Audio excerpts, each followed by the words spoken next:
Deepwoken has hope. Okay, so as some of you know, in my last video I talked about the issues I had with Deepwoken and how it's barely meeting the bar for good game status. Well, in this video I wanted to clarify that Deepwoken still has hope, and I have some suggestions that could possibly give the Deepwoken devs some ideas that could counteract some of the imbalance in game. But I do have some wacky ideas, so take that with a grain of salt. Let's get into it. Let's talk about the weapons dealing too much damage. Most of the new legendary weapons that come out deal way too much damage on release as a way to make them good, but I have another suggestion. Instead of overly intensive damage, it's possible we could switch up the effects that the new weapons give. Like, primarily legendary weapons would have unique abilities in place of uppercuts, so that we could add some utilization to these weapons rather than stack on damage or add busted crits. So let me explain. Alright chat, so here we have a drawing of a Deepwoken player using, for sake of ease, like a new legendary spear. Here you can see the crit where the spear is spinning overhead and then it comes down into a thrust by the butt of the spear.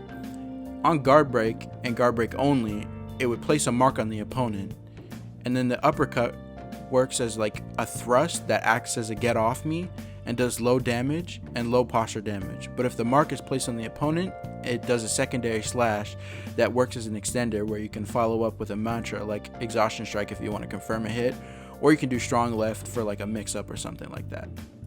Next up, we have a character that has a new legendary weapon. This uppercut replacement would be you stomping the ground, summoning a small AoE of whatever the respective element of the legendary is. If landed, the next uppercut replacement would act as sort of a rush of the element that knocks back and deals some damage. If the first part is landed, the second part becomes positive if the opponent blocks, so you can keep the pressure on. But hold on. Before I go further, some of you are probably asking, Hockey Gun, why would these be uppercut replacements rather than just new crit ideas? How do you justify that? Well, here, I justify my take by saying small utilities for the weapons is better than flat damage. It can make up for what the weapons are missing rather than adding overpowered crits. Small utilities can work as setups for greater outputs if used correctly rather than obtaining a large payout for doing nothing. I'm looking at the procedure. I also thought about stance switching as an uppercut replacement where you could switch to a more defensive stance that would slow your movement speed but give you extra posture for a set duration as long as you keep your parries going during that time, and otherwise it would just cancel. And now moving past the more wacky ideas, let's talk about large AoE mantras. According to Agamatsu, the damage will be nerfed, but I've seen many people complain now that graphically the mantras are just too oppressive. Permafrost Prison is a good example of this, where it stops you from even being able to see what's going on around you when it's at its max size. So it makes sense to reduce the visuals so that we can actually tell what's going on. Next up is Trackstar builds. As far as I'm aware, Jet Strikers are fast as shit, and most of the time it's really difficult to catch them. So I think that the speed to health percentage could be toned down a little bit more. Something else that needs to be looked at is fall damage on mantras like Wind Passage just not existing. In my opinion, there shouldn't be any mantras that cancel fall damage and provide an easy getaway. Like, that's just me, but I really don't think that should be a thing. The range of moves like Wind Passage with modifiers should also be reduced because there's just no reason that you should be able to cross worlds with that shit, bro. Like, I'ma keep it a buck. I don't know why that's a thing.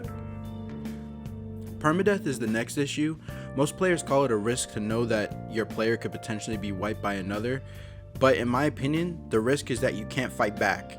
And in PvP, most of the people depth ganking are actually like good or decent at the game, and the percentage of players that are actually around 1000 elo and higher is really low, so the chances of you being able to fight back is also respectively low, and I just don't think that that's a good risk. But I also do understand that there are players that play for the risk, and I get that, but for the health of the game, it doesn't make sense to have it so that you might be faced with a situation where you're extremely unlikely to win. So that mainly means if you're deep bound as a freshie and you literally have like no chance. So my suggestion for this is, in order to keep both sides happy, it would make sense to remove being able to wipe to PvP at the earlier levels when you're heavily disadvantaged and would need like a skill canyon in order to successfully win a fight. There should be wipe protection for freshies that changes once you reach around like maybe power 15 to 16. though this isn't full immunity, and the wipe protection would only be active for PvP, so you could still wipe to mobs.